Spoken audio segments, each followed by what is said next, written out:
Andrew Bridgen. This is news that has literally broken kind of in the last 10 minutes or so, Darren.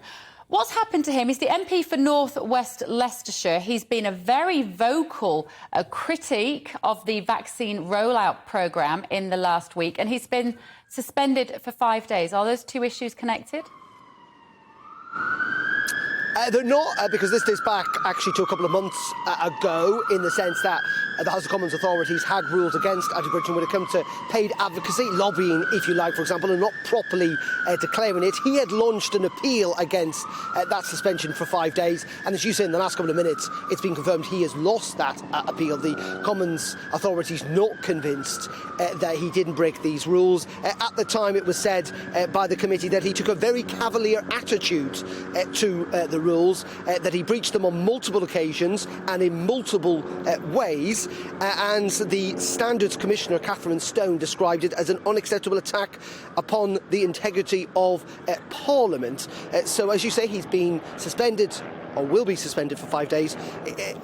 In addition, 2 of those days will be for 3 breaches of the code. So, you know, at the end of the day, he will continue to be an MP. I'm sure he's not going to resign over all of this. But it is a reminder that Parliament and paid advocacy and lobbying, you know, is a real issue of concern. It's about, you know, people are asking questions in Parliament and asking ministers and lobbying ministers as a member of Parliament. The big question is, you know, what is the reason behind that? And it seems, in not being open and transparent, Andrew Bridgen has fallen foul of the rules. He's certainly got a little controversy around him at the moment. He did a speech to the House of Commons about 6 or 7 days ago where he wanted to raise awareness of COVID vaccine injury harms, and he had to give that speech to a completely empty House. There was about 6 or so MPs in there. And then yesterday he was saying that in 2020 he was told by Pfizer that they intended to give people boosters every 3 months.